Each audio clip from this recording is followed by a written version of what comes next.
Alright, hello and good evening everyone, and welcome to the Taiko World Cup 2023 Qualifiers Results. I'm Teasel, joined by Mangomizer. Hello. Hello. It's good to be back. That was a sick intro. Thank you. It took me a long time. Oh no, to I was think of it. actually talking about the stream, but I guess we can take those as well. I was actually I'm so sorry. Okay, right. I'm just a genius, what can I say? Okay, qualifiers results. That's what we're here for. And later on, the round of 32 Mappool Showcase. But yeah. I do have this to year, say, before getting into it, it does appear that 3v3 format has really shaken things up a lot. There are, honestly, just from having a quick glance through it, some very unexpected outcomes. And I'm pretty excited to share that with everyone and see everyone's reaction. yeah, people seemed very apprehensive about change in general. It's just general fact. People are apprehensive of change. But I think, well, we'll have to see how it plays out as the tournament progresses. The qualifiers definitely look pretty promising. So might as well just jump into it then, and starting with the lowest seeded team and working our way up to first.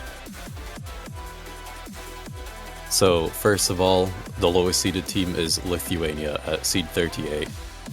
Just a four-man roster, their first time ever appearing in the Taiko World Cup. So it's still pretty exciting that they managed to pull together a team, but unfortunately just weren't quite able to set the scores needed to qualify, coming 38th on every single map. It's worth noting that last year, I believe we had 37 teams in total. I think so. Yeah, we had 37 teams. So, hey, progress. We've got one more country now, so it's always good to have more people play in the Taiko World Cup. But hopefully this paves the way for the future of Lithuania and TWC, and we can see them again next year, hopefully qualifying. Oh yeah, their seeding is because did they not play or something? I forget, like, because it's 64. Oh, yeah, it's because they didn't play last year, so there is no last year seeding to put in that position.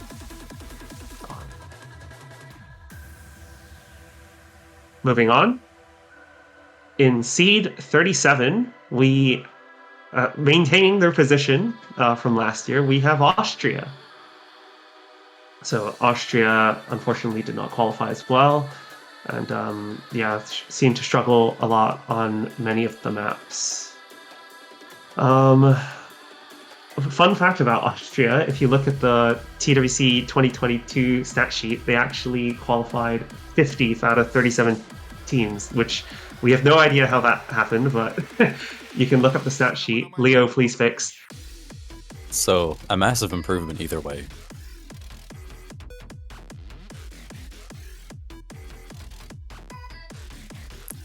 And talking about new teams, we have Latvia as well, seeding 36th, unfortunately not managing to qualify, but, you know, giving it their best shot.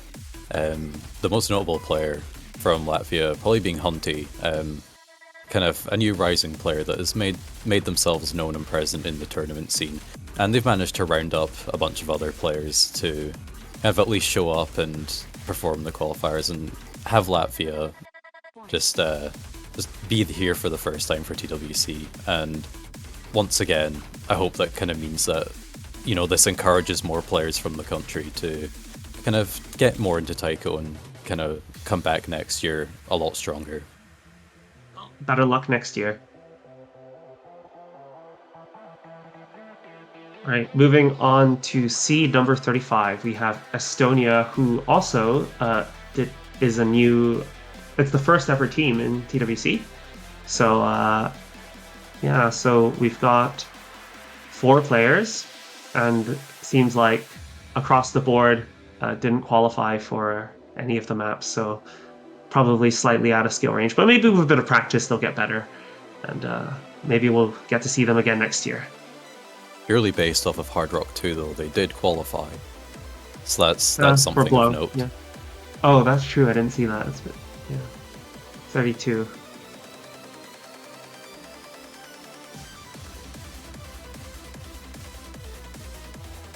Next, we have Europe. Oh yeah, so it's Colombia. They actually did play last year and seeded 25th, but unfortunately not quite making the mark this year at 34th. Some slight roster changes, but some decently well-known players. Just unfortunately, just not making it this year. Putting in some pretty good scores for things like Free Mod and Hidden 2 there, but just unfortunately lacking in the rest. And hopefully that they will be motivated to do even better next year and return to the bracket stages of the tournament.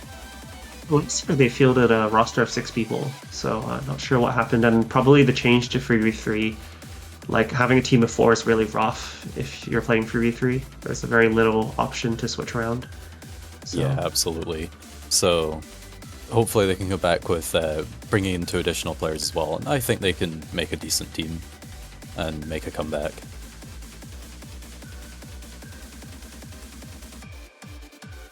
And rounding off the countries that were unable to qualify, we have Peru at seed 33, also a new country, so we haven't seen them around before. We have, they did qualify for Hidden. They did all right on Hidden 1, 28th, and also the Take map, the gimmick map in Noah 3. So they were close on some, but overall it just wasn't quite enough. I think we have a similar situation to Latvia here, where we have one player that's a bit stronger than the others. But hopefully, with time, we'll encourage other people to pick up a game mode, and yeah. See you guys next year. We hope to see you again next year.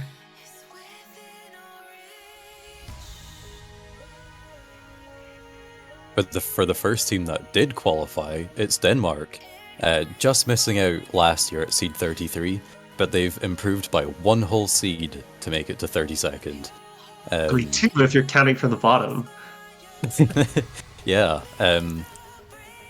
One thing I love about this team is that their captain is named Captain. There is not a better person for the job. But again, this is only a 4-person team. But they do have some notable names in there, especially Sukani, who is an absolutely incredible speed player. So I'm kind of interested to see where all that goes. You can especially see that in the double time 1, where they got 27th overall, and that's also matched in No Mod 2 as well. So definitely seems like a team that's geared more towards the sort of technical side of things overall. This is why they didn't qualify last year, because Captain wasn't Captain, but they improved by making Captain Captain. We expect them to win all the roles. If they don't, they can definitely, they will win all the roles. Watch out, Seed 1. You will not win your role. All right, moving on to Seed 31. We have Portugal, which is, once again, led by Baby Snakes, and we've got a few returning players like Shinzui, Meowcat, and actually Rosa as well played last year, I believe. Yeah. I don't recognize Warp Zone. It could be a name change, and I'm Demon as well. So yeah, those possibly 2 new players could have possibly been name changes. I'm not entirely sure, but we're seeing fairly no strengths or weaknesses in general, just very consistent performances across the board. You can see they basically placed 28th to 31st for pretty much every map, so no particular areas of strengths or weakness. I would say that Baby Snakes is a very cunning tactician who managed to defeat the UK in 2021. Not sure why I had to remind us of that. That wasn't a very good year for us, but yeah, so they're definitely capable of certain things, but we haven't seen them perform in a 3v3 format before, so it'll be interesting to see how that plays out. And a team that didn't qualify last year once again is Vietnam at 36th, but this year coming back at 30th. quite a few players that should be recognizable, especially David, who is a very big person in the beat mapping scene, and managing to put together a full team of 6 and lead Vietnam into the bracket stage. Does appear to have some strengths towards Hidden 1, seeded 22nd on that one. But overall, the rest of the maps do kind of hover around kind of the late sort of 20s and the early 30s in the seeding. But, you know, consistency is sometimes a good thing. So look forward to seeing what they can do in the bracket stage.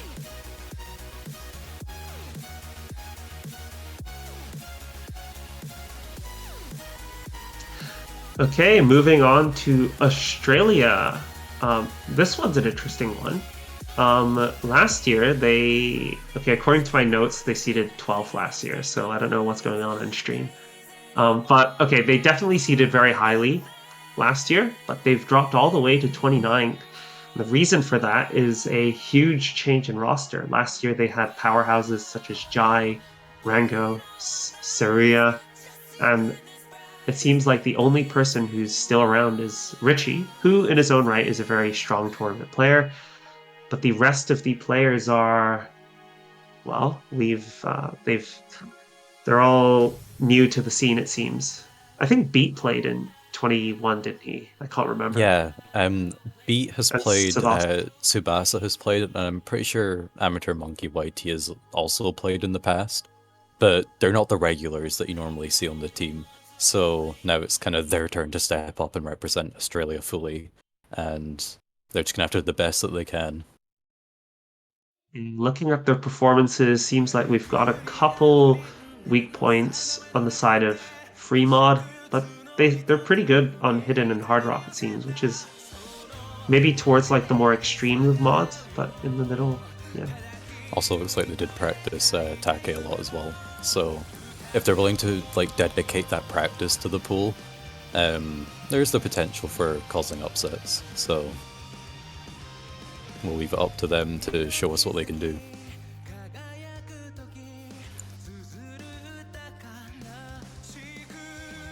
And here we have another team that has kind of gone from being really strong in the past to, you know, not quite as strong now. Singapore seeding 17th last year and 28th this year.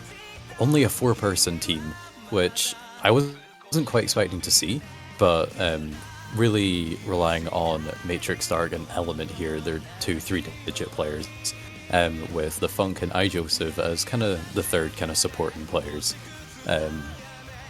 Looks like, again, that they're pretty good at the hard rock stuff.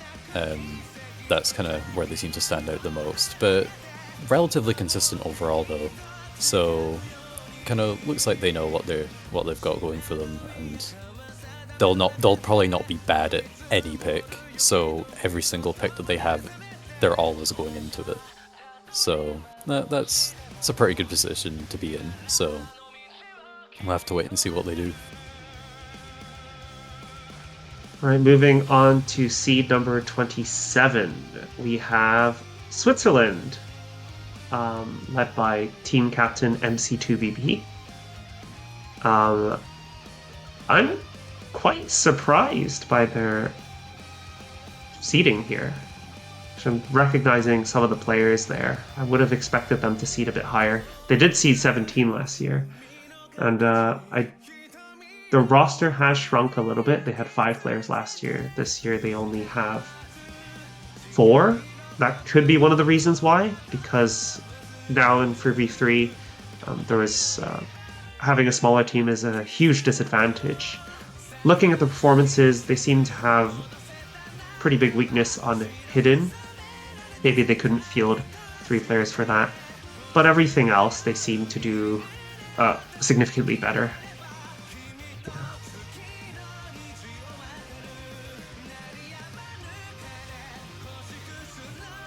And it's Hong Kong for seed 26. A very, very significant roster change, as you can see, as they seeded 5th last year.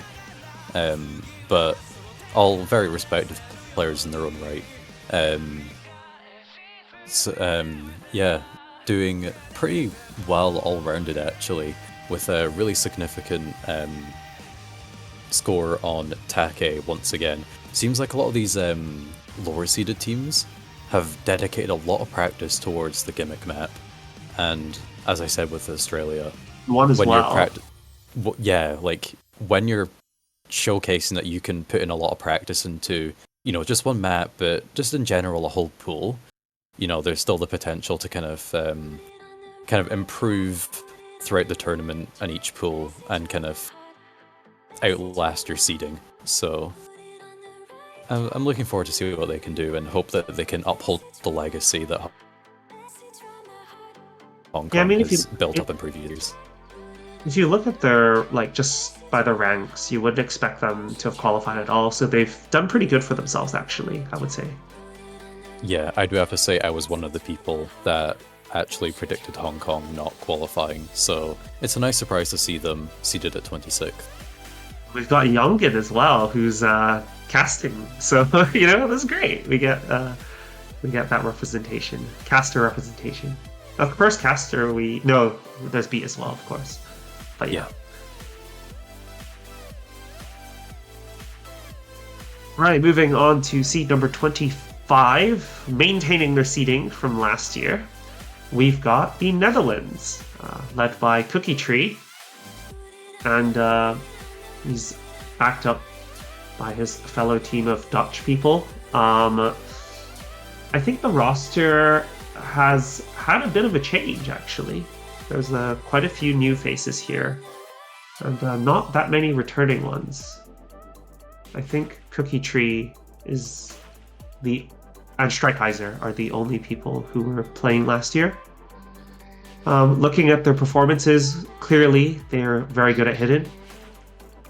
Their best performance, getting 15th on Hidden 1. That's in the top half of all the performances, so well done to them.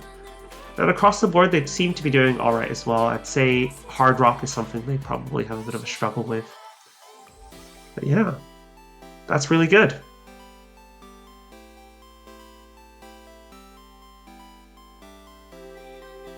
Okay, C23, it's Argentina. Down a wee bit from last year, but that's somewhat expected with a bit of a roster change. New team, kind of new dynamic to learn together. But probably one of the first times we've actually seen kind of one of the lower seeded teams actually not do that great on No Mod 3. They've kind of seemed to just think, nah, this isn't for us. Let's do well on absolutely everything else. And that is what they've gone and done. So, pretty overall strong team though. Like, I see 5 3-digits in there. So they'll have a pretty wide range of skills that they can sort of work with each other in this 3v3 format on. So I think this is a team, especially with their history, has the potential to get further than their seeding suggests. So I feel like this is definitely a team to watch out for.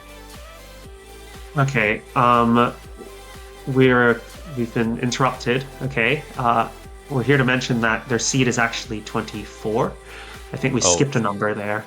I did think I did stop for a second and think, but yeah, they have the same seeding as the upcoming team, but then there was a tiebreaker, which was they had the lower average score, which is why they seeded 24th instead of 23rd. So they had the same rank in terms of the rank seeding, but then because their score on average was lower, it was given to the next country. Drum roll. We have Czechia. Right. Czechia is an interesting country this year because it actually has, it's made up of 2 countries. So we have Czechia and we have some players from Slovakia who are joining under the same flag. Yeah, seems like a pretty solid team. They placed 25th last year, and they're seeded 23rd this year. So they seem to have pretty decent performances across the board. No clear weaknesses, no clear strengths. Just looking at their team roster, I don't recognize this person, but Golden? Do you know this Golden? player? Yeah, absolutely. Golden is a player that has kind of risen up significantly through the ranks over kind of the past year or two. but before then I'd never heard of the name.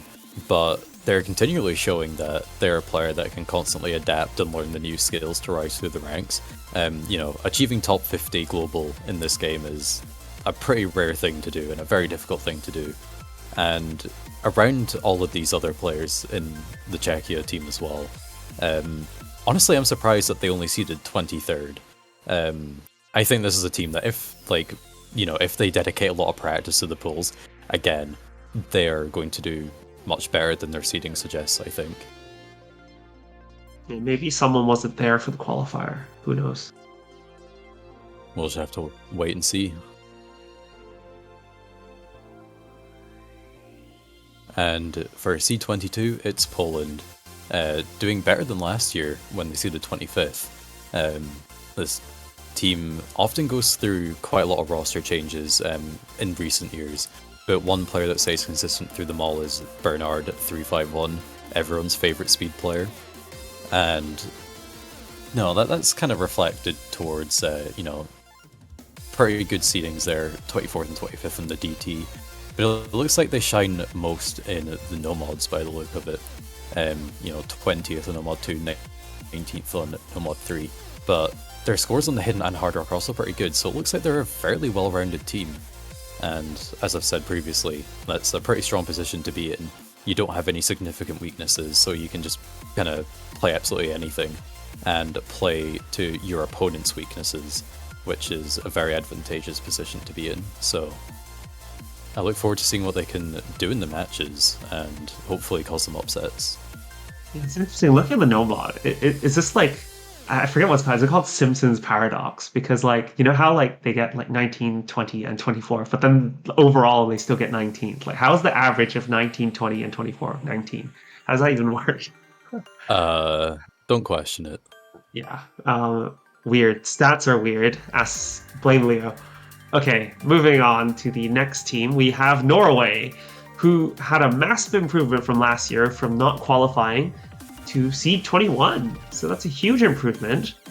And in part, I think, is to do with, the roster looks almost exactly the same. It looks, no, wait, actually, no, they have Petr D. I don't know how to say his name. Petard? I've always said just Peterde. I don't know. Peterde. I'm just making up most of the names that I say, to be honest. I just only change it when people shout at me. Clearly, very strong player in the top 100, and that's might be one of the reasons why they placed much higher, but I'm sure the other players were there to support as well. Seems like they have clear strengths on all categories except for hidden. But no, wait, their speed hidden was really good. This is really weird. Yeah, Norway is a very strange country in terms of ranks. Like, they have no 3 digits in this team. But anyone that knows any of these players, particularly Vendelicious, Mist, and Loth, you know that their ranks really do not reflect their skill. I believe Mist is the 4-digit player who's past Galaxy Collapse. So, when you know these kind of things, then it paints a better picture in understanding why Norway has seeded 21st, and that they are very capable in this tournament and definitely deserving of that seed. Yeah, I'm looking forward to see what they'll be able to do.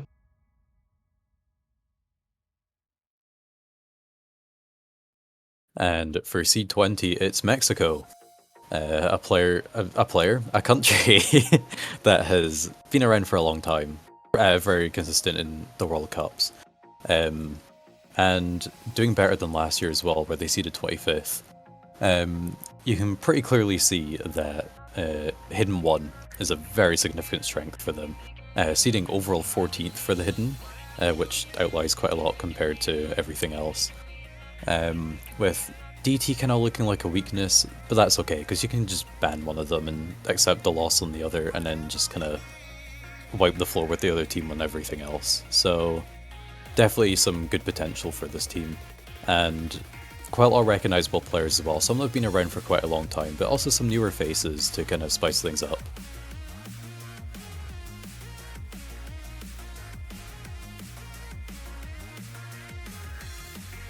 All right, moving on to the next country, we have Spain, who did not qualify last year, just barely missing it out by 3 places, to going all the way to seed 19. So that's a huge improvement. And that's in part due to the return of Alvaro, Spain's top player, with the most cursed taiko playstyle ever. Are you aware of Alvaro's playstyle? Unfortunately, it has graced my presence before, yeah. Okay. He's also backed up by a few other players, all in the 3-digit range. And some of them have played last year as well. So they're certainly experienced. Yeah, I think some significant players to note are Alsail and One Burst Man, where they're both players that have kind of appeared over the last kind of year or two, but have really risen through the ranks and shown themselves as very capable players and help kind of giving life back to Spain as a very competitive country, as they, in previous World Cups, they've performed quite well. And over the past couple of years, they've kind of been lying low, as you say, seed 35 last year. But they're on the rise again, and they're not going down without a fight. The rise of Europe. Yeah, they've got strong performances on the mods, it seems, Hidden and Hard Rock especially, and DT as well. So that's pretty good.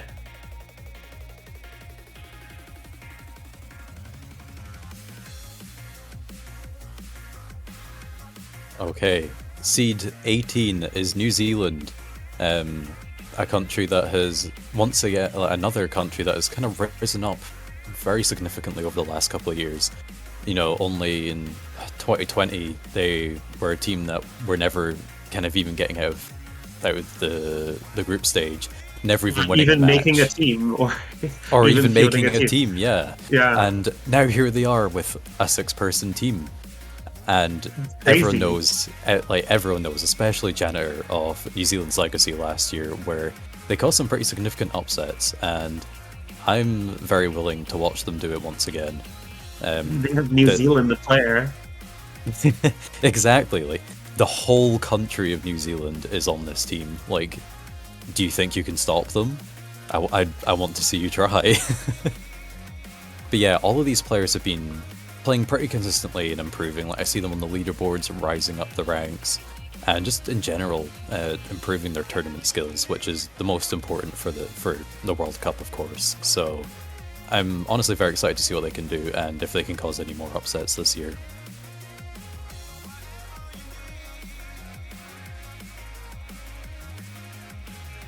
All right, and rounding up the bottom half of the seeds, we have the Russian Federation, or just Russia. We have a lot of interesting usernames there.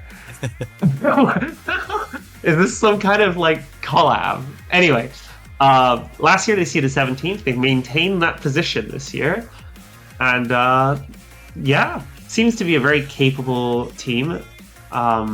They've got clear strengths and some clear weaknesses as well, in particular Hidden. But looking at their Hard Rock and Nomad scores, very terrifying. Number 9 on Hard Rock 1, that's like that's 3 million score on Hard Rock 1, that's really impressive. It's a very difficult map to get good accuracy on. So, yeah, well done to them. Yeah, I think they're very prepared for the World Cup this year, and yeah, once again, we're just kind of looking forward to see what they do. Of course, with their funny name collab and everything, how can you not love Russia?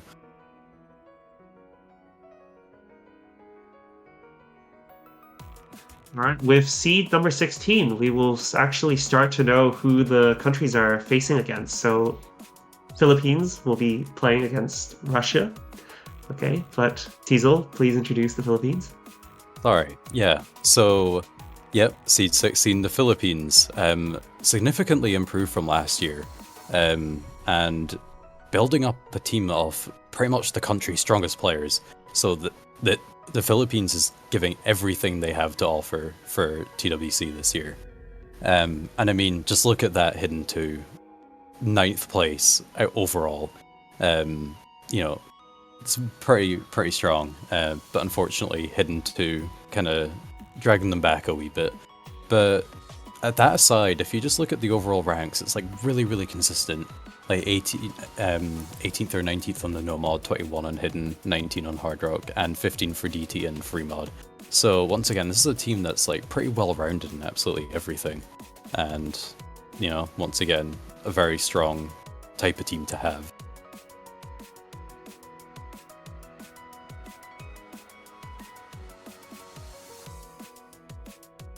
Moving on to seed number 15, we have Indonesia, who came third last year, and this year they've dropped in seeding to seed 15. And this is mainly due to a huge roster change. Last year they had a powerhouse team featuring XK, PM Riva, and Nishizumi, and KGK as well, I think. But this year the roster's changed a lot, and I think those guys are they've just retired. I don't know. They're taking a break this year, I guess. But still, not to take anything against this team is still very strong. They've got really good performances, very well-rounded coverage, as we see in their qualifiers performance, with nothing falling below 17th. So they're definitely an above-average team. Particular performances on HR2, they seeded 11th for that one, so very impressive on the fast HR. But yeah, a team that's definitely fighting to protect the legacy set last year, and they're doing a really great job of it so far, so keep it up. Honestly, crazy how Indonesia came out of nowhere last year. A lot of teams do this. Like, a lot of countries have this thing where suddenly everyone shows up and they go to town. It's actually insane. Like, Australia is an example of this as well. Like, Australia, we saw earlier, a lot of top players didn't play this year. It's like they're taking a break this year. It's really weird, I find this. Like, you don't see this in the other game modes as much. I think taiko is kind of unique, where people just decide, oh, we're not going to play this year. Well, I wonder if we have any situations like that this year. Yeah. Indonesia will be facing off again. Let's have a look. Indonesia will be facing off New Zealand. That'll be a good match. Yeah, that'll be really close.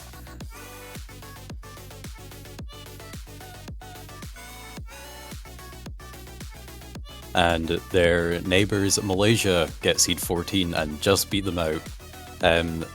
This is a really strange roster to me, because they're a 5-person team. All 5 players played last year. They just dropped a single player. Jack A just disappeared and just not replaced by anyone. But nevertheless, very strong team. You can purely see that in the ranks, and all of these players are very recognizable. Just across the whole scene of Osu, as players, tournament players, BNs, storyboards, like you name it, tournament hosting, like they're there.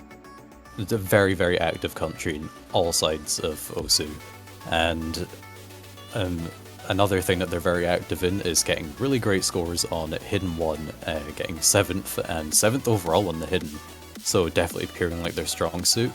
But 14th on no mod, hard rock, DT, and then 10th on the free mod as well. Yeah, they look pretty ready despite being down 1 player, and yeah, they should be pretty good, pretty strong. If I can add anything to this, is that the average score for Malaysia was over 100,000 points higher than Indonesia. So this is a huge step up from seed number 15. Okay.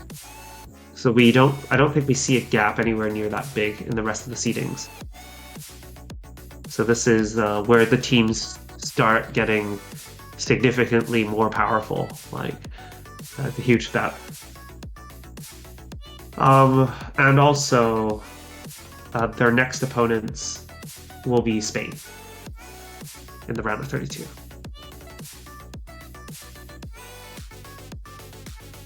All right, coming in at seed 13, we have Finland, they've maintained last year's seeding as well. What is this? Like, how do teams keep doing this? How can they get away with this? Okay, what to say about Finland? Um, well, clearly they're really good at hidden and double time. Um, I recognize Megamela. He's a really good speed player.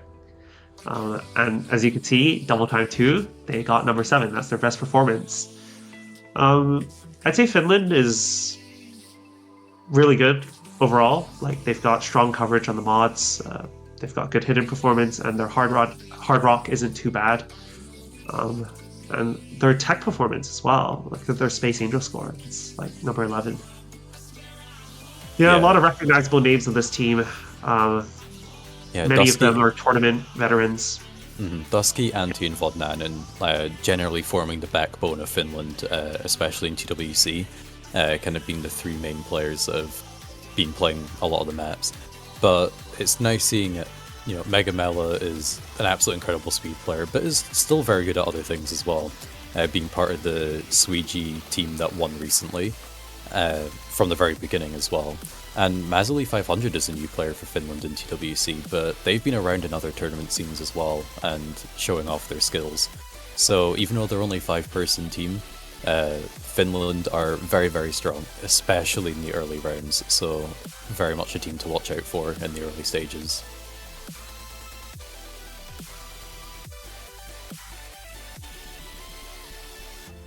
Oh yeah, and their next opponent will be Mexico. And for C12 is Brazil, seeding slightly lower than last year. They do have a bit of a roster change, but if just looking at purely the average ranks, incredibly strong team still. The team, not quite the team that achieved 3rd place a couple of years ago, but not too far from it either. And you can definitely see that maps such as Hard Rock 1 and Double Time 1 very much play into their skill sets. But also getting 5th place on Nomad 1, I think that's the first top 5 that we've seen so far. So a team that's, you know, seeded 12th, but getting scores that are contesting into the top 5 is kind of quite a scary idea. And having to play against them at any stage of the tournament, you're constantly going to have to keep that sort of thing in mind and attempt to play around it, and that can be quite difficult to do sometimes. So I think Brazil has a lot of potential this year to potentially get a bit further than 12th. Yeah, if I can shout out one particular player, it'd be Foxaru, who was only one of 3 players who was able to SS Nomad 1. And by the way, these statistics will be publicly available after the showcase finishes. But and he also got a really good score on Nomad 2 as well, placing 6th. So that's very impressive.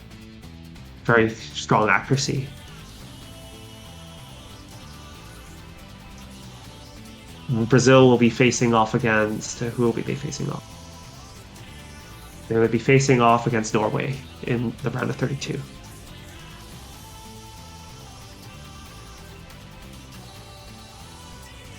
Moving on to seed number 11, we have Canada. Now, Canada historically has been a very scary team, but they've seen many roster changes in recent years.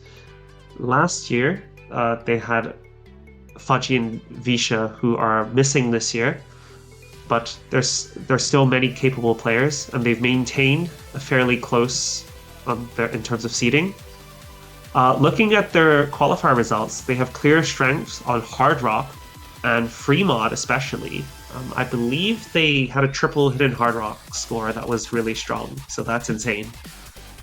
They had like something like a triple hidden Hard Rock FC, so very strong over there. Tiza, what are your thoughts on Canada? Yeah, still, you know, despite not kind of having their very seasoned players, still quite a lot of recognizable names, but just also just being around the community. You know, Dizay is quite a new player that's just kind of come up through the ranks and has breached the top 100. Askroots is another player that I think they only first played in TWC for the first time last year, but were absolutely incredible at pretty much anything they played. And I think SMG3 is kind of the only player that I don't really recognize as much, but I recognize him you as a know, mapper, not as a player. okay, so kind of that kind of knowledge perhaps coming into the team as well, and that could be useful in different ways. Here he's got a taiko Yeah, force. He might use it to, taiko over everyone. yeah, you know that power once it's unleashed, it absolutely cannot be stopped. So I look forward to it. So Canada's opponent will be Poland in the round of 32. And for our first country in the top 10, it's Chile.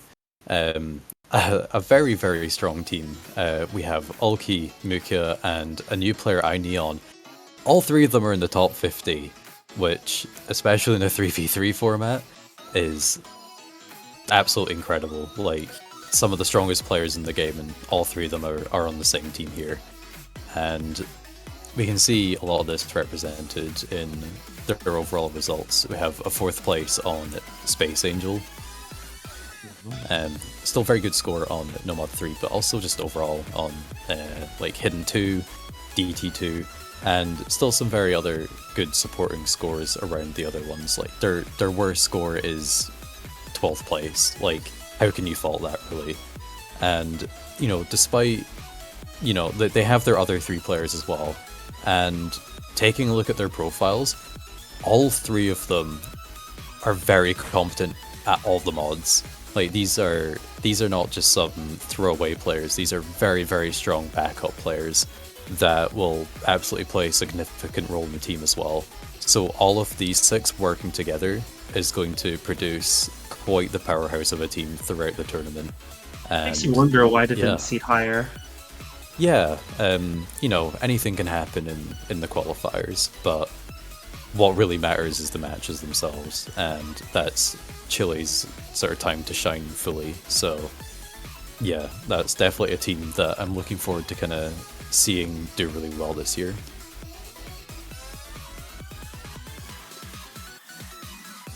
Chile's opponent will be Czechia in the round of 32. Very similar colors for the countries.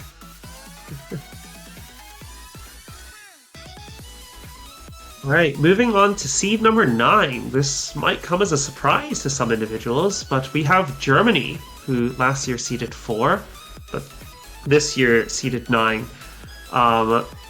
Very powerhouse team. It seems to be one of the favorites to come top 3 this year, I think. Their roster remains completely unchanged from last year, having narrowly missed a victory, losing to Indonesia. What can we say about this team? They're very good. One thing that you should take into account is that in the qualifiers, I don't think Mindkuchi was there. So they're missing their star player, and that seems to have made a significant impact on their qualifier seeding. But they're capable. Even without him, they were able to seed 9th, which is a testament to how strong this team actually is. We've got tournament veterans throughout, players as old as the game. We got so yeah, lots of strong performances there. Yeah, this is the team that you know, that they got 4th place last year, like, as well. So, you know, they were fighting Indonesia's against not here Indonesia, anymore. and Indonesia's not here. Well, So this last might year's be Indonesia. this might be Germany's year for the top 3, and I'm here for it. I fully support them, and you know, it's, you know, it'd be very exciting to see another team from Europe get into the podium position.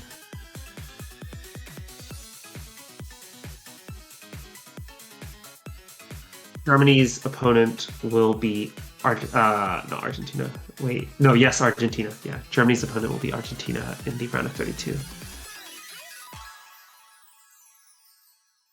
And a team that placed really, really well this year is China, seed 8. improving significantly from 17th of last year. This is a team of pretty recognizable players who have incredible skills across the board. 3 of these players were part of the Chinese team that won 3TWC a couple of years ago, and the remaining players that weren't part of that team have their incredible skills in their own right, and you can see that with their ranks. 3rd place on both No Mod 1 and No Mod 3, and Double Time 1. So, you know, we've gotten Pasha's Breach in the top 5. Now we're getting teams getting to the top 3 multiple times, and you know, with other scores, you know, like getting 6th place on both the hiddens, and you know, 7th on Free Mod, very very strong. Does seem like Hard Rock and kind of more technical style maps are not quite their skills, but you know, Double Only Time need to 1. have a few strengths to win a match. Yeah, You just need to be really good at what you do to win, or at least force a tiebreaker. I mean, Double Time 1 you could consider a technical style map, and they got 3rd place on it, so it could just be down to the map itself. So it might depend pool on pool, but you know, this team as well, last year they seeded 17th, and they took the significantly higher seeded Taiwan to tiebreaker, and Taiwan is a very very strong team, especially last year.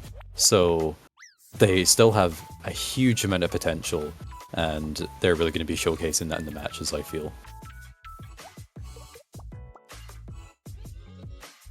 Oh, and China's opponent will be the Netherlands. So looking forward to that. All right, moving on to seed number 7.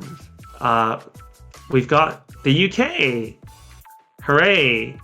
Yay. Yeah, that's better placing than I think we seeded 10th last year. I say we, I didn't play. Yeah, it was 10th, I believe. So improvement. Great. So yeah, what to say about the UK? I think in a 3v3, I feel the UK sort of does better, possibly. I'm not sure. Obviously, there's our beloved Gohigi, who can do anything, and he's backed up by players who have stepped up over the course of many years. Looking at the performances, there's a clear strength towards No Mod and Hard Rock, and it seems like looking at Hidden and Free Mod, it seems to be not as strong. But yeah, I don't really have much to say about the UK without sounding too biased. And I'm sure there is also a very slight roster change where one of the arguably star players from last year, Metso, has stepped down, and Inspect Element has come in and taken his place. A player that, again, being one of these players that has kind of just appeared and really quickly rose through the ranks into the top 100. So, you know, pretty good team overall, and we'll see how they do.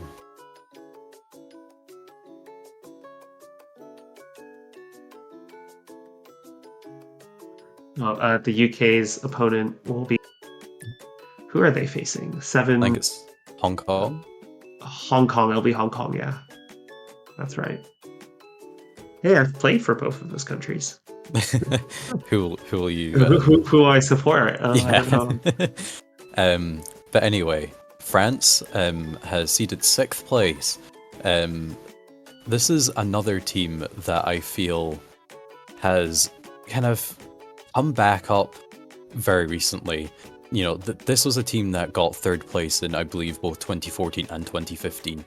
And kind of since then, like, they've been around, but they haven't been a very, very strong team. But I think the last kind of year or two, especially this year, they have built an incredibly strong team and showcased that they are in contention for being one of the top teams and top countries once again for Taiko. And that is very exciting to me. Seeing another team from Europe just kind of rise up again after kind of being not around and not as present for a while. And yeah, look at those seeds for Hidden. Number 3 on both of them. So it looks like they are a pretty hidden focus country, but with everything else being not too far behind, what else is there to say except I wish them the best of luck, really. One thing I really do like about France is that they have an active tournament scene in their own country. They have True, their yeah. taiko. They have their own France 1v1 taiko cup. I know other countries have this as well, like the US, um, which we'll talk about later. But yeah, they really do push each other and basically force each other to improve, and they elevate each other to the level they are at right now. So it's So good to see. not only have they improved and gotten to seed 6, but they've really been working for this, and it looks like it's really paid off so far. And they're gonna keep going, and they're gonna go until the very end. So yeah, best Sure, of luck they'll to them, have. honestly. I'm sure they'll have excellent team synergy as they know each other inside and out. Yeah, I'm very Their excited to next, watch them. their next opponent will be Switzerland, which I believe is very close. Yes, it is. That'll be a very friendly match, I think.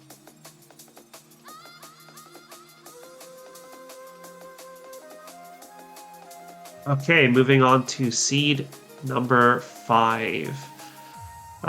South Korea, who placed second in the Taiko World Cup 2022 last year.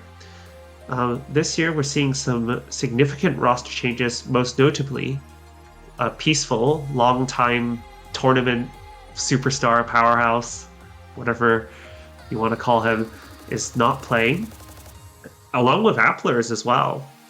Instead, he has been replaced by Olo, who is the team captain. But we do have some returning favorites, such as Bamgo, also known as 4_4.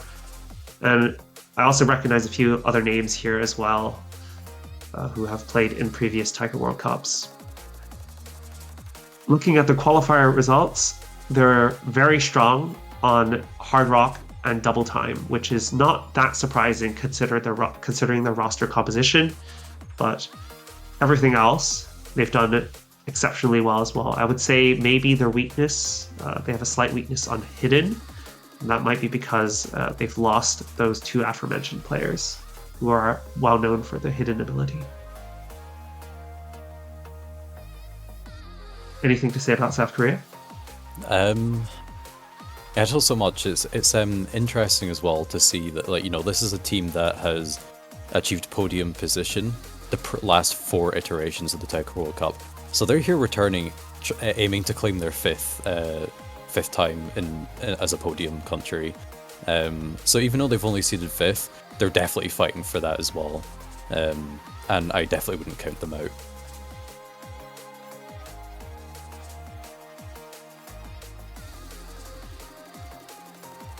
South Korea's opponent will be Singapore.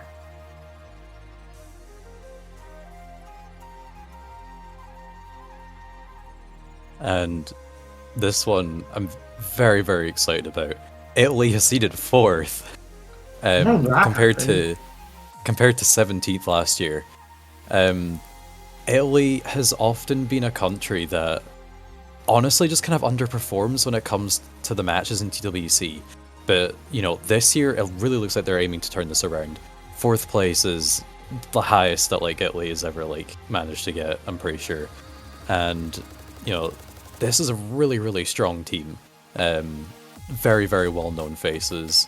And, just looking at their overall results, we see our 1st place on the Hidden 2. And, backed up with things like 2nd place on Free Mod, 3rd on DT2, 2nd on No Mod 2. This team is very clearly a strong, strong team.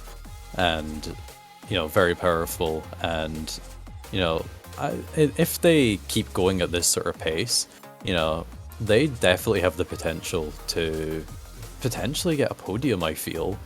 I don't want to write the script too soon, of course, but yeah, it's pretty exciting for Italy. Especially if you look back to say 2017, they were like a 2-person roster country of just like Ikun and Deku, and now look at We had them. to give them a special exception to play actually because like normally we wouldn't allow teams with uh, only 2 players to play in a 2v2, but because they were 2 very promising players, we let them play. And I don't think they qualified anyway. But if not for that, I don't think the taiko scene would have kicked off in Italy. So they've come a long way for sure. Yeah, it's similar kind of thing to some other countries like in Europe, such as kind of France and Spain as well. Not necessarily with Italy, they were never really a prominent country like Spain and France were, but they're still very clearly showing that upward trend that those 2 countries are as well. And, you know, this could potentially be their year. And yeah, I'm here for it. Lily's opponent will be Australia in the round of 32.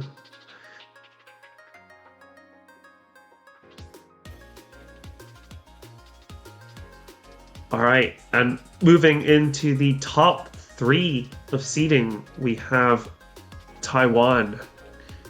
Historically, they've had second place since God knows, remember, I don't know, since forever. Then Korea came along, and it seemed like Taiwan was going to take a back seat. But it seems like this year their roster is a bit of a fusion of old and new. We've got old tournament veterans like Monkey D. Luffy, who's played since TWC 2015, I believe, or possibly 14. Stu, who's been around just as long. And we've got other old players as well. And then we've got some new ones, like Sevco and Palomo, who've recently shown up to be very promising tournament players as well. Looking at the performances, what can you say? They've got #1 on Space Angel. What? How? That's crazy. I think like Monkey D. Luffy got like 1/100 on that map. I don't even know how that's possible. Like, it's crazy. Taiwan are looking for the podium again this year. Looking very strong.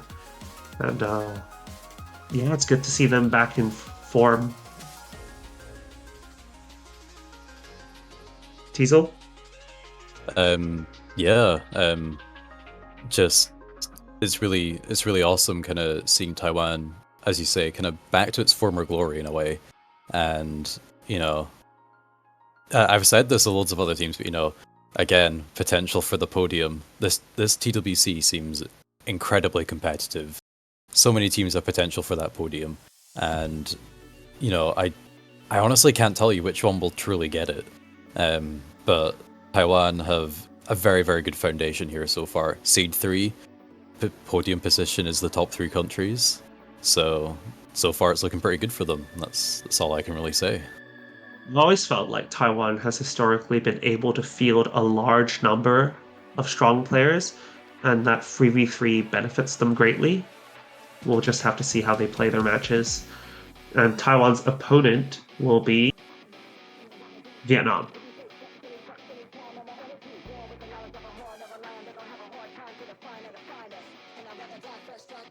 Drumroll for Seed 2, and it's the United States. Pretty huge for the United States. They seeded 5th last year, but ended it at 9th place. And just look at that roster: Cheese Salad, RJ, Pet, Fruit Loopy, Aurora, and Churro Chef. Like, absolutely pretty much the best that the United States could output this year. And that's absolutely reflected in their overall scores. 2nd place overall on No Mod, 4th overall on Hidden, 1st on the Hard Rock, 4th on the DT, and is that 0? Or no, 6 on the Free Mod. They played 0. They were so good that, you know, they're better than 1st. It's the only way to beat the top seeded country. But yeah, I mean, what is there to say? Yeah, like, I don't think they placed 1st for anything, but they placed so highly on everything, like on average. Like, I think one thing you can truly note with the US this year is like the mod coverage. Like, you know, like the worst position they got on a mod was 5th place, unless you count free mod, but that's 6th place, so oh no, how awful. But yeah, like, you know, I've once again, this could be the US's year. This is the year for US redemption for the podium position, but you know, they're gonna have to fight so many other countries that are in a similar position, so yeah. But they are in a very good starting position, you know, 2nd place. Their first match will be against Portugal, so yeah. What else is there to say? Well, I think the US, I would say, historically has had an issue where towards later stages they kind of fall off a little bit because of like they get skill gapped essentially. Like a lot of the maps become inaccessible, but I don't think they'll run into this issue this year. Looking at a lot of the names here, they've definitely risen up to be able to handle that sort of high difficulty level map. So I really do think they've got a chance for the podium this year, a better chance than they've had any other year. But maybe the backfire curse will remain strong. We don't know. You know, that's been going on for a while now. This could be the year to turn it around.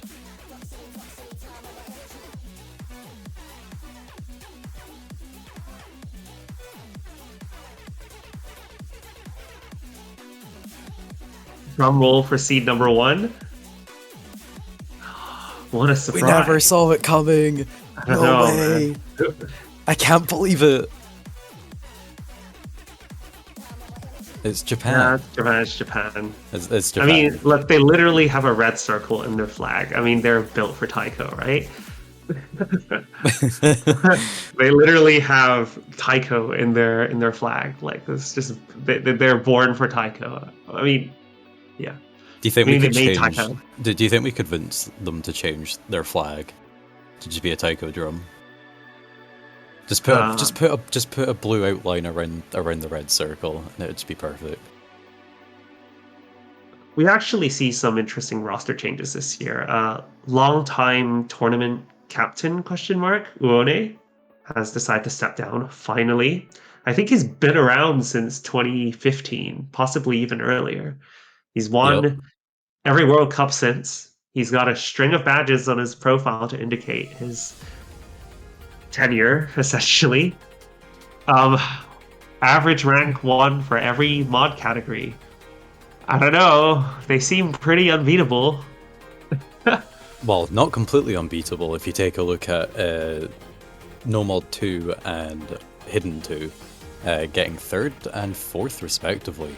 So we'll be able to take 2 points away from them. Hooray! That does look like they have some really significant weaknesses that, you know, the other teams can really take advantage of, and only one, you know, technically, because they can ban the other one. I mean, you know, the thing is with these things though, like, you know, it's like a spool of thread. You know, once you pick at it, and you know, you let it start rolling, it's gonna keep rolling.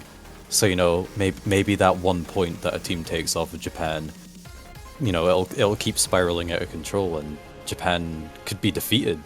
The reigning world champions in the 3v3 format. You know, these things can always happen. Japan, the team that every team aspires to be. It's I can confidently say, though, this year that it's going to be very exciting to see. I mean, I think it's expected that Japan is likely going to be the winner of this Taiko World Cup, but I think every other team, especially around the top 10 qualifier seeding, have a very good shot for going for the podium this year. I'm very excited to see how it'll play out, especially because of the 3v3 formatting shaking things up. Yeah, it's going to be a really good year. It appears that changing to 3v3 is kind of contrary to kind of popular belief from what I've seen, has actually created something that is way more competitive than 2v2 ever was. And I think you know, we've come back to 3v3 at the right time. I understand in the past that things maybe weren't as good, and that's why the switch to 2v2 happened. But we're really in an era where 3v3 definitely seems like the way forward, and this is highly reflected in the teams that these countries have managed to build and the scores that they've showcased so far in the qualifiers. And as we progress further through the tournament, that's hopefully going to become more clear. Japan's opponent will be Denmark, and they will win the role. Yeah, they win the role, but overall, you have my condolences, Denmark. Or a team captain will, lead them into victory. They have the best captain. The match all starts with the roll, and as I said about that spool of thread, you know, winning that roll is pretty crucial. But, all right, with the qualifier results out of the way, it's time to move to the round of 32 Mappool Showcase. Seems like the general feedback, the general reception for the qualifiers pool was very warmly received. So I'm very excited to show off what we have in store for you for the round of 32.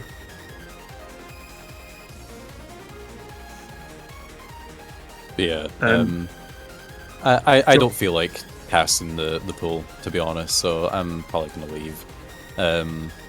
We have a nice surprise for you though, on my replacement. So I hope that it fills you with joy. So thank you for having me, and enjoy your surprise caster for this year.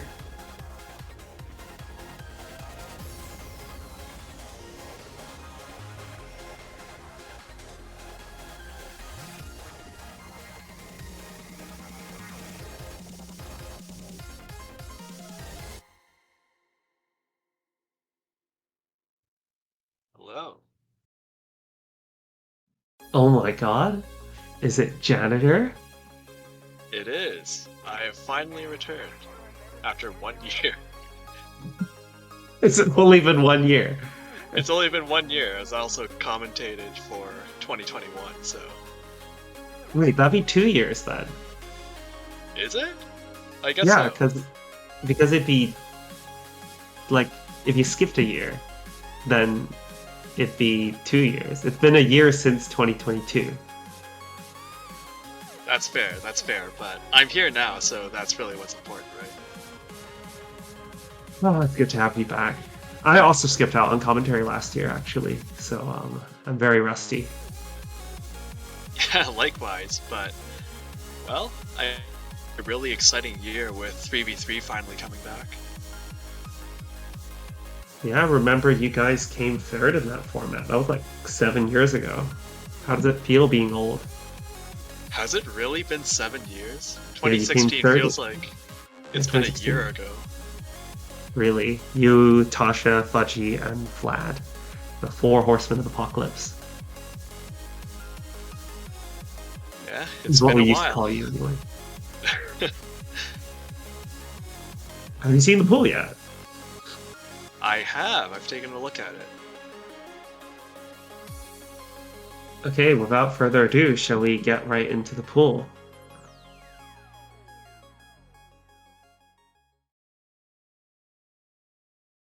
Alright, so round of 32, so the pool structure is 4 no mod, 2 hidden hard rock, double time, 3 free mods, and a tiebreaker. And coming for no mod 1, we have Spaceman by Colakid, mapped by Gameland 4. Difficulty the top diff, so freedom. This is intended to be the consistency map of the pool. It's got an SR of 6.09 and a duration of a little over 3 minutes.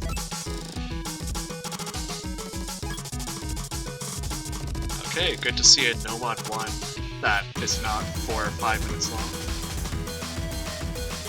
We value your time, you know, like as map poolers. We don't want the matches to drag on forever. So looking at the map structure, we've got some 1-4 patterns and some occasional 1-6 in some streams as well. I actually really like this song. It evokes feelings of longing. I don't know if that brings out this the song does anything for you. Yeah, I mean, Cola Kid has actually been kind of a staple in Taiko World Cup for as long as I can really remember. Like, basically every single year there's at least one.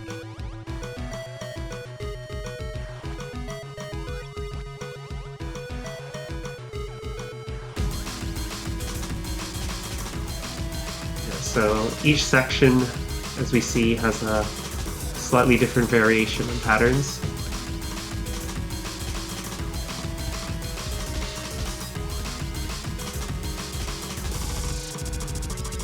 We've got a very evil low SV stream. Yeah, right after a ninja spinner. Now this replay was set by my mind, and we did it in the playtester lobby. So he was the only one to get SS on it. And then we just decided, yeah, we'll keep this one. It's good. Probably a good idea. Hard to do better than an SS.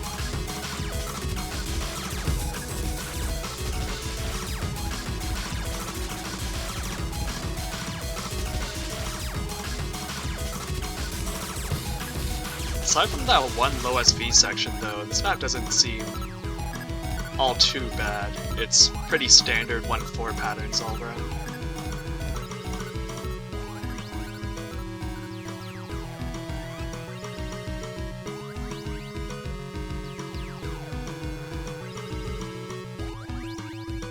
Yeah, correct me if I'm wrong, I think usually qualifiers now is calibrated to around like round of 16 quarterfinals level, so the Somewhere maps in between there, general yeah. About 1.5 stages easier than qualifiers.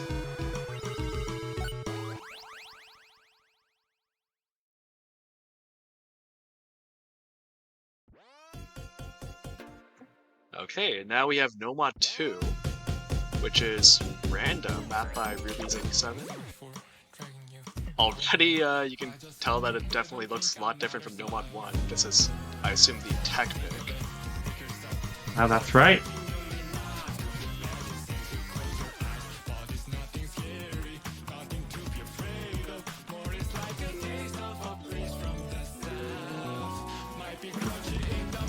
I'm just really appreciating this song. I'm liking this You trend have microphones. Yeah. So it's actually not like your standard pitch. It feels a little weird, but it does create a very interesting effect. I'm really liking this tech trend towards these kind of... I'm not even sure how I would describe it, but just weird maps.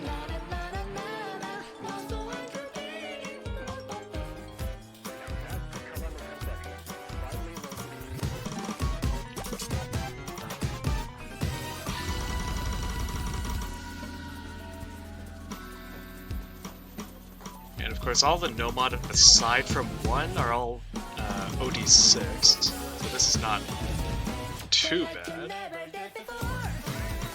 Well, you say that, but no one's got a double S on the leaderboard. Oh, this is ranked. Yeah, Nomad 1 and 2 are ranked.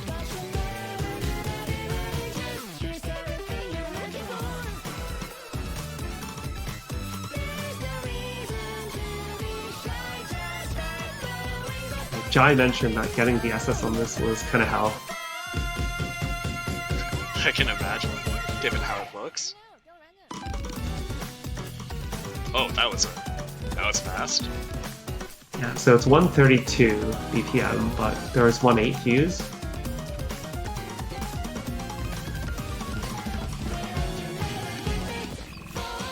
Oh god, that ended.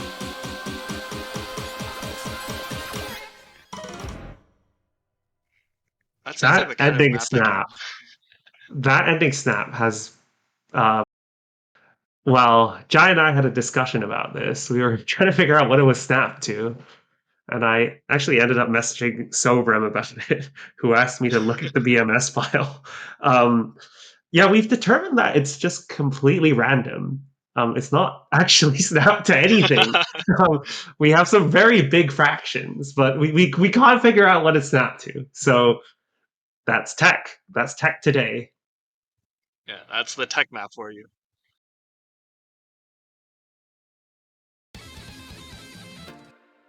Moving on to Nomad 3, we have Ranga Gohen featuring Mitchell by Rabbit House.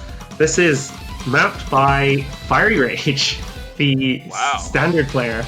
Very surprising. But he's done an excellent job. I mean, he signed up to map for TWC, so it's like, yeah, why not? We'll give him a try, and he produced this, which was really good. This is intended as a speed map. It's 270 BPM, a life of 2 minutes. As you can see, very short burst-like patterns with triplets and quints, and some 1/3. Yeah, I think I expect this to be really popular, if only because a lot of teams like picking fast snowbot maps. It tends to be something really comfortable for a lot of people.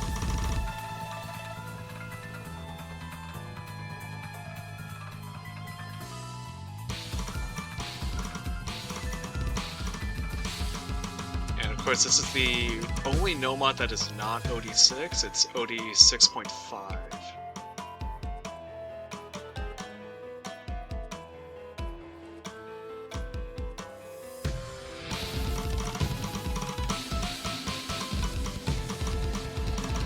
As we enter the final KI, SP increases a bit, and we also have longer passages.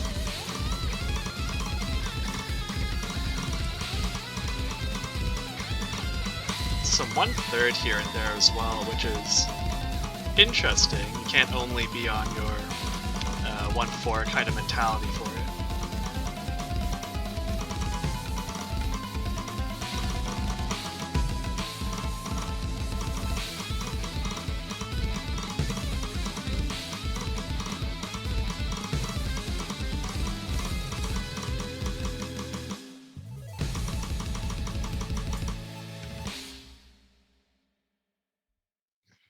And Fiery Rage is the taiko player now. He is the taiko player now. I don't understand what it is with standard players and their diff names. Like everyone else in this map pool has very reasonable diff names. And then Yeah. in Inner standard, they just OD have like only. 30 characters long or something. It's Yeah, or for some maps with basically an entire sentence. Okay, now we have Nomad 4 Time Machine, mapped by Finme. Unsurprisingly, the lowest SR of the Nomads, not actually of the pool. Just under 2 minutes, and also OD6, and... Okay, so this is a low SV. This is a song by Waterflame, which means you can't actually flame this gimmick map. Oh, okay. Some, I forget what this gimmick is specifically called. Kind of like Donkama, right? Yeah. It's still mostly 1/4 though, and in a stream, so it's not too bad. All the notes are connected. The only difficult part is when it's not connected.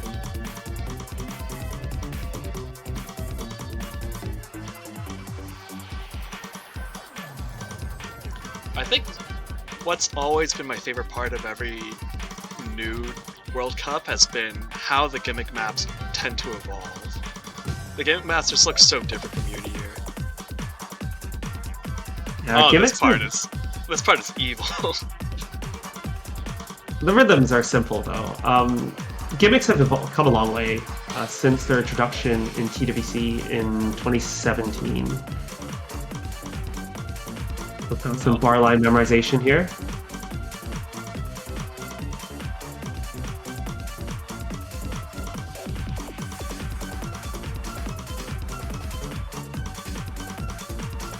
So in contrast to the qualifiers, you'll notice that we've selected a smaller range of gimmicks in this map, so hopefully it will make for a more enjoyable playing experience. I hope this doesn't keep getting banned out, because it looks really learnable, and it looks really fun to watch.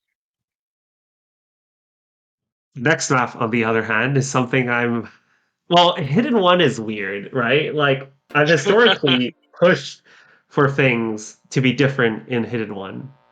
And this year I've opted to to ask Hy-Vee for an edit version for the ranked map of Kami no Kotoba.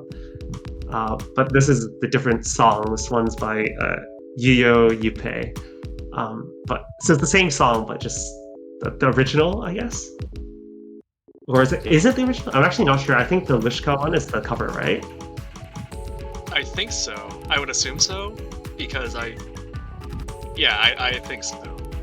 Also, would you mind saying what the BPM of this map is, just for? It's 110, right? It's 110 BPM hidden, but it does have lower than 1.0 SV. So the intro was 0.5. The first 4 notes is like 55 BPM, but then this section right here is 0.85, I think.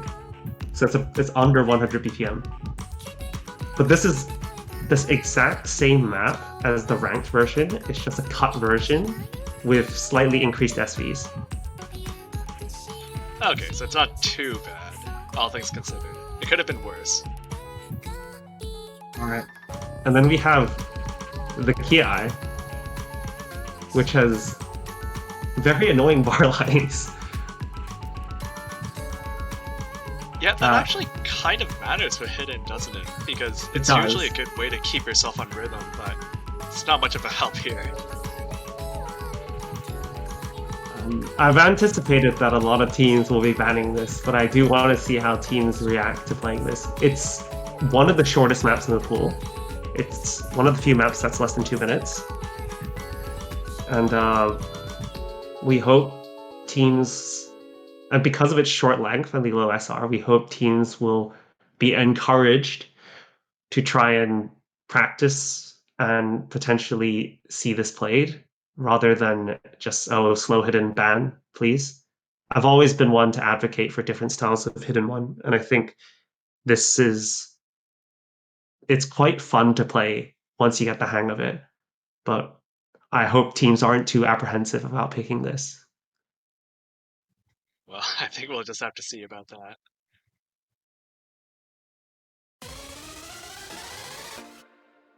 Okay, now we have a pretty standard hidden 2. Well, I say standard, I think it does have a BPM range. But the more readable of the hidden 5.39 stars, a little over 2 minutes. It ranges from, I think that's 222 to 265 BPM. So the majority of the map, right now, what we're listening to right now is 222. And that'll be the way for like 90% of the map until like the very end of the map. And, this is Overload by Missile Punch. It's a very weird OD at 6.3. One thing to note that this map, majority of the early section of the map is actually like roughly 1.1 times SV, so we're looking at an equivalent of 240 BPM SV.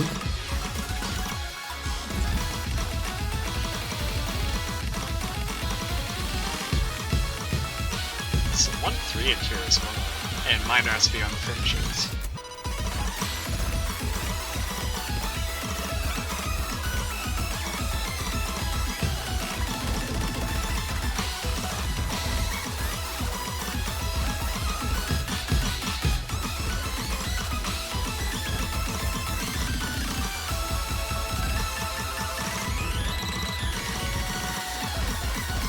Relatively straightforward snappings, mostly 1/3, mostly 1/4. All right, and then we're about to head to the speed up. Oh, okay, so this is where it's going. Not yet, I don't think. The bit after this.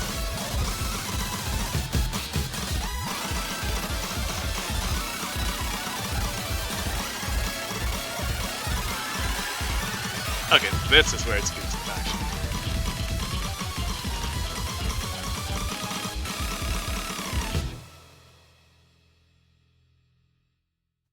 Okay. Feels like that could be a map where if scores are really close up to that point, they could flicker back and forth. Or if a team has a lead but can't read the ending, it could also swap back afterwards, so something to look out for.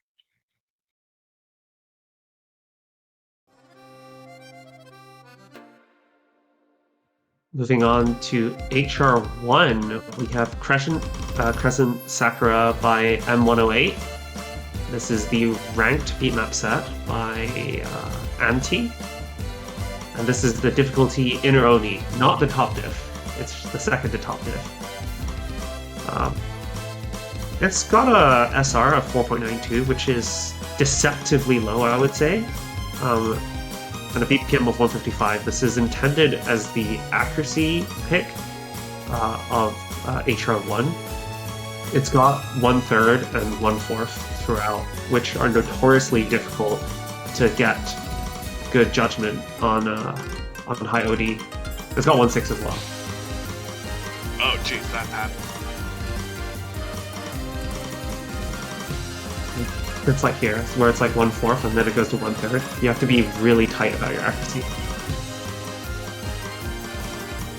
And again.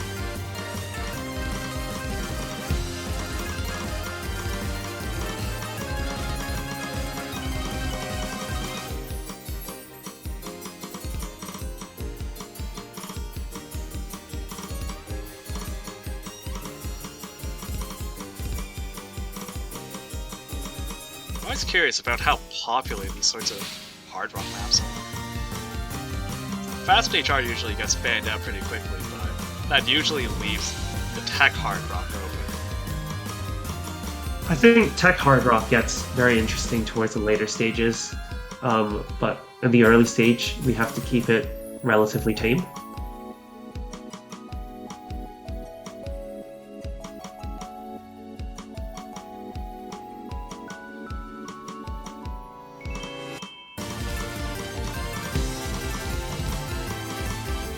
Definitely still enough in here for a really good hard rock team to really make a difference against a team that might not be as comfortable on these sorts of maps. The reading isn't too difficult on this one, it's all on the accuracy.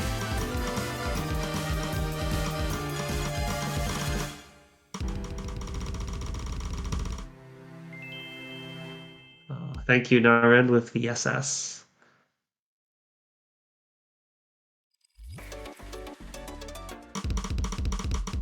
Okay, we have the speed hard rock, F Rosenet by Ekin5050. 5.34 stars, also not too high. Just around 2 minutes, 2:19.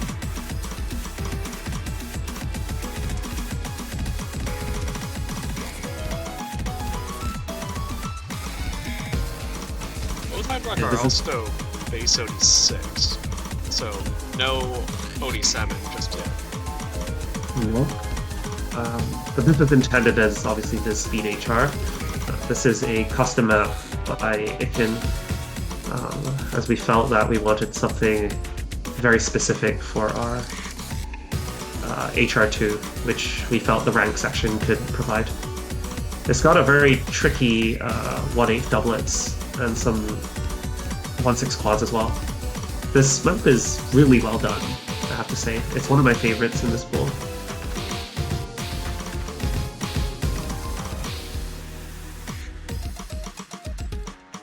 I think usually at these early stages, the fast hard rock doesn't keep getting banned out as much as it does later on when it reaches like 250 or 260-ish, so I still think this will be picked quite.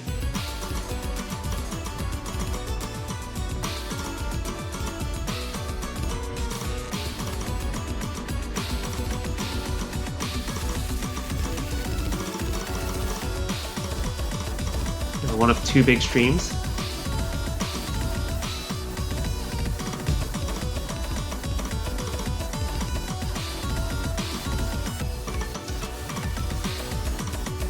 Patterns seem pretty intuitive overall. It's what we want for hard rock, right? For round of 32.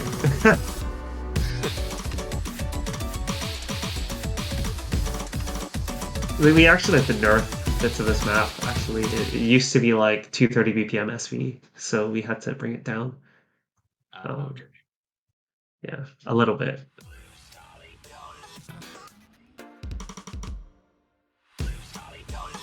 Moving on to DT1, we have the shortest map of the pool clocking in at just under a minute and a half. We have Blue Stolly by Blue Stolly, mapped by not Blue Stolly, mapped by Jotsu.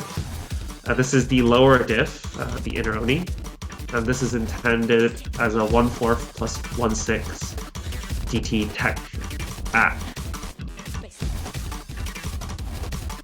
The song does feel a lot longer than it actually is, though. I will say that.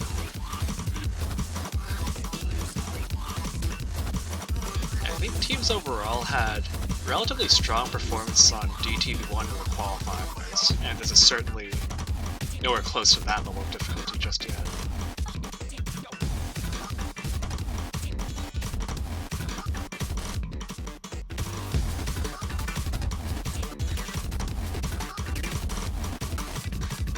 There are a lot of offhand 1/6 if you're a KDDK player.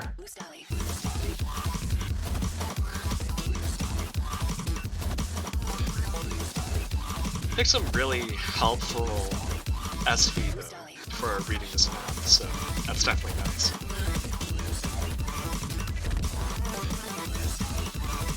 Oh, that's a nasty one.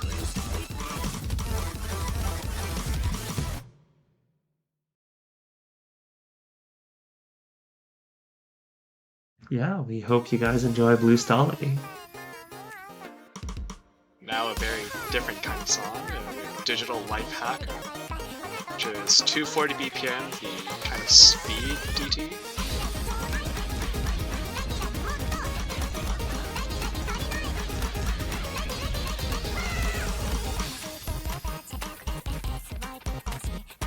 And both the DT are base OD 5.5. Correct. The weird scaling, that's 9 point something. 9.17.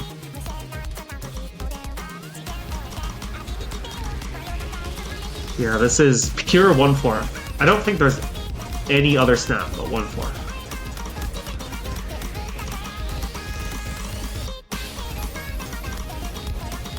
I'd like some longer passages in there, so for some players this might be a little bit more taxing in terms of stamina than some of the other maps.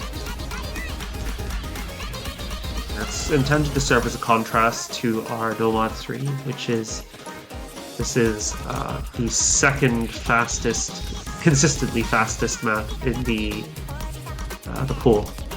So we've opted for longer passages and overall a higher OD as well. But the patterns are very straightforward in this one, and it's one of the easier maps in the pool. And it's still a speed where a lot of people are still comfortable with single tapping, so that's definitely very conducive to that.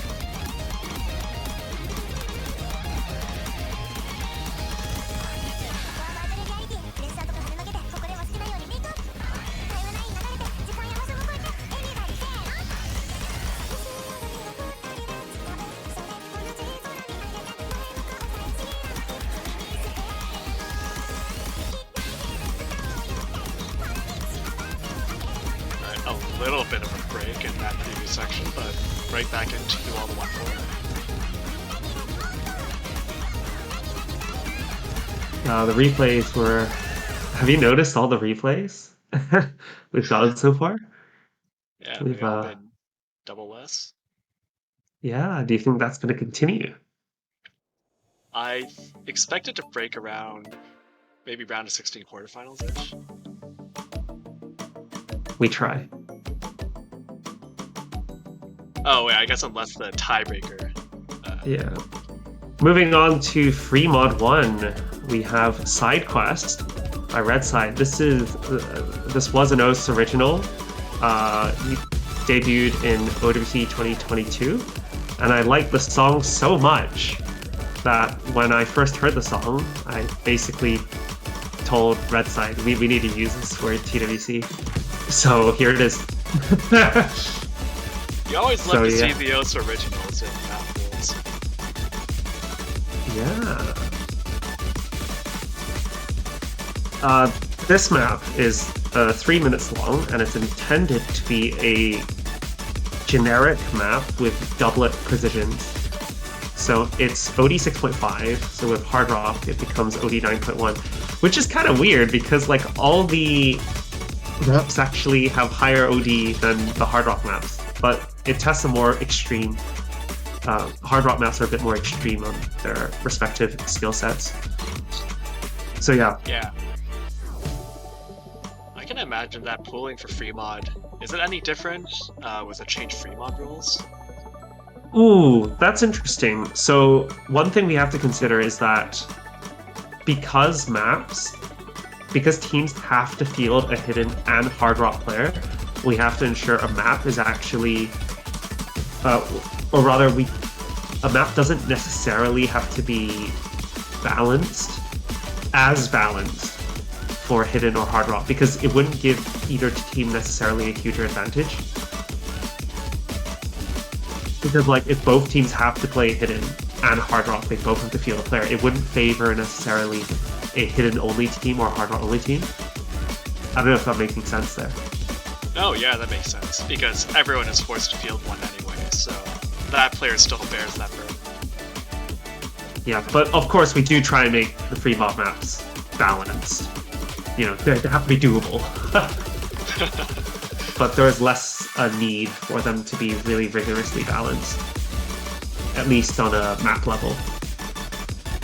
Yeah, that makes sense. This is all the first time since for quite a few years, I think, where you can actually go triple hidden hard rock on a map. So some teams might benefit a bit more from that as well, especially on it's the only year you can do hidden hard rock, because you couldn't do hidden hard rock back in 2016. It wasn't a valid mod combination, and in 2017 they had that. Oh wait, you could have done triple hidden hard rock in 2017, but only on certain maps. Yeah, well, I think in mod. practice in 2017 basically not, but 18 and maybe 19 you could. But you could have triple though, because it's 2v2. Oh, right. Oh, I forgot about that. Yeah.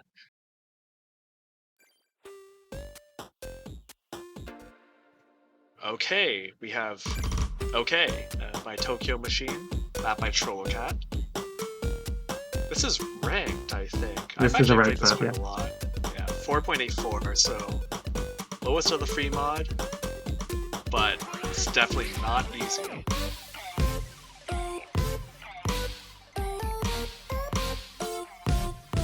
We're in a weird spot where the SR on client and the SR on they don't match up, because the client calculates SR on the old system, but the website does it on the new system.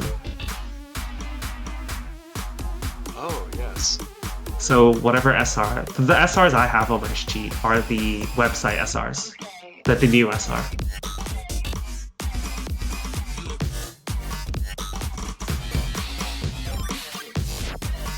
I really love those extremely short spins. Yeah, they'll be tricky on hard rock. Oh, right, yeah. That probably adds like a tick or two. Yeah, 128 BPM. This is kind of a pseudo 256, if you can think of it that way. Yeah, getting good accuracy on the 1/8, especially if you're playing hard rock or hidden hard rock, seems like it would be really difficult.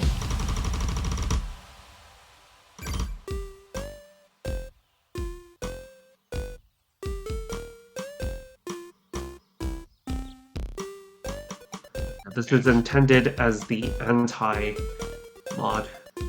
As you can imagine, its low BPM makes reading hidden kind of like patience game, and with the high SV bursts as well, it makes it difficult for hard rock. And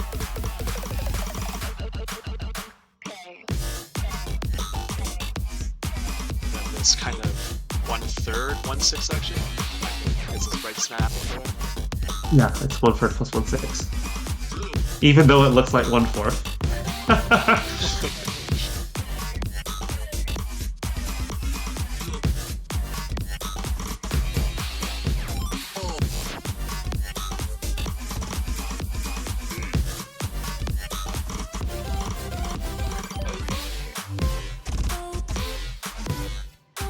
those 1/8 definitely look really dangerous. Probably not the kind of map you want to overmod.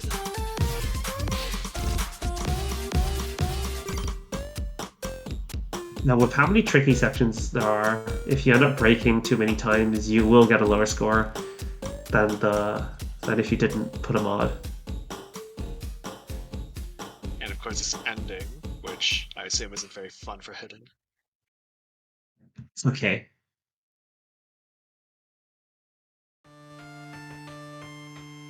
It's okay. Oh, sorry. And Fremont 3, do you want to take this one? Wait, or am I supposed to take this one? I think it's supposed to be you. Oh, it's supposed to be me? Oh, yeah. Well, I mean, I'm doing the playing, so I'm busy playing. So you take this one. That's fair. Okay, so we have 1 life left to live. The classic. It's an N-Wolf map. And, oh geez, there's already a lot happening. So this is 6.21 stars, just over 2 minutes, 175 BPM. Oh, it's still going. I thought it would stop after I finished, but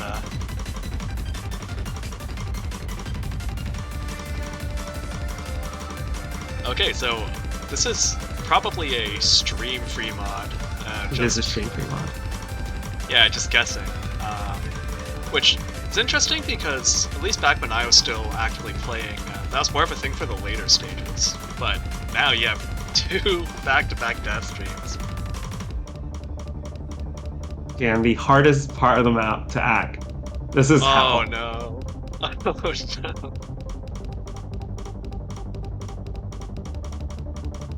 Thank God that's over. That bit will kill everyone's act. Like, no one is, like, getting through that unscathed, especially with mods, is insane. On Hidden, you're basically doing it blind. On Hard Rock, you're trying to hit doublets at OD 9.1. It's very difficult, that bit. Yeah, because all the free mod in the group stage pool are actually, no, not group stage, sorry, round 32 are 6.5 OD.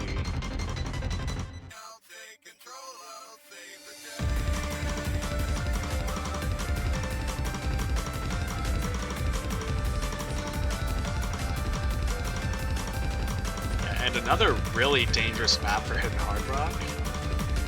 Of course, these streams aren't too difficult to get back into because they're relatively simple, but if you break during the streams and can't recover, that's a lot of score gone.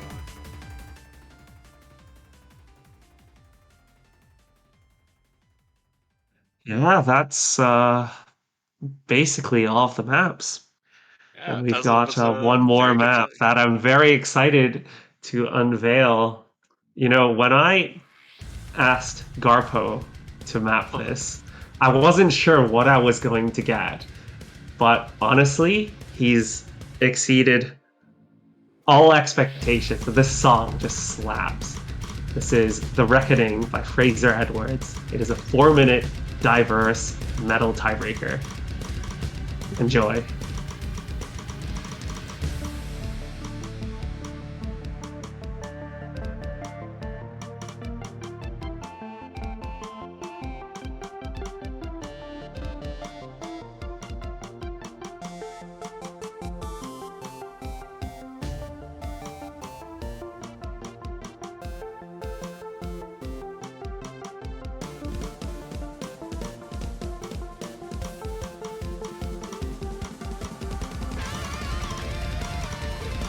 So to say about this map, right now we're in the 150 BPM section.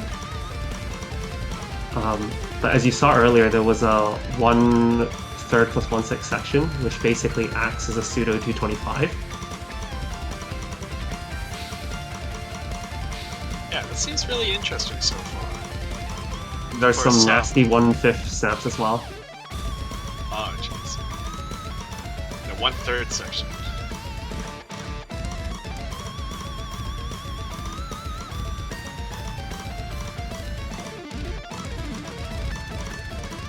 When's the last time we had a Garpo map in TWC? I think it's been a Never. while. Never? I'm pretty sure never. I don't think he's ever mapped for TWC. He's never mapped for TWC. Maybe we've had a map of his, though.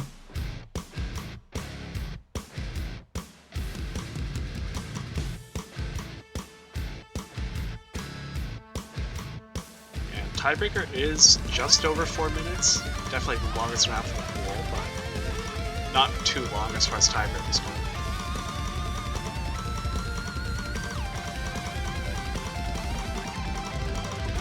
It's a long 1/5 stream.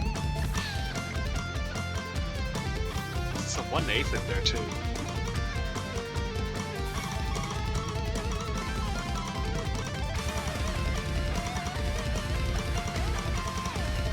So what are your thoughts on this so far? I think it looks really interesting. Usually the tiebreakers err towards like the faster side. This is kind of...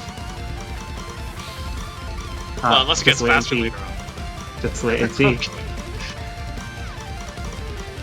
Oh yeah, it's really interesting. It kind of reminds me of during that period when people were making a lot of Avenged Sevenfold maps, which were also kind of a similar style to this first. The 128 BPM section. Oh, okay.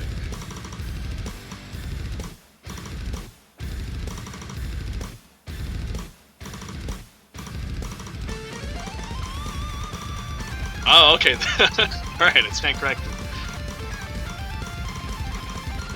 Yeah, we've got speed built into this as well, which is an equivalent of 256. The mapping is quite similar to Nova 3. I got a bit of a speed up section here. Oh, wow. The BPM transitions in that section are actually kind of nuts.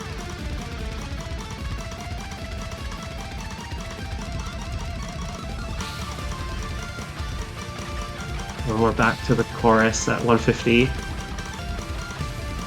It's a really well balanced map, actually.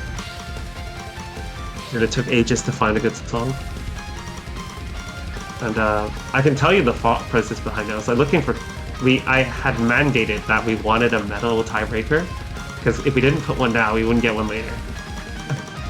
And then I listened to this song, and I'm like, this is perfect, but who to get to map it? And I saw on the mapper sign up that Garpo signed up, and I saw that he maps a lot of Dragon Force. It's like, who better to ask than, you know, the artist who sounds like Dragon Force? Because, yeah. Wow, it's still a double S. Yeah, Nern is 6.5. crazy. He's insane. My best run on this is 2/100s. So Wow. notable on Hidden and Hard Rock is very challenging. It peaks at 230 HR and Hidden, I mean, it's 150 VPM, so you do the math. But that is your round of 32 Mappool Showcase. You have a week to practice this, and I look forward to seeing how the teams do on this one. Please don't ban Hidden 1. Well, I don't know. Well, we'll see what happens. Maybe teams will actually get a lot better at it. Or maybe they're just hiding how good they are at slow hidden after the qualifiers. Yeah, I don't know. But with that being said, thank you for joining me here, Janitor. Yeah, of course. It's my pleasure to be back. And we will be seeing you next week. So take care, and yeah, see you next time.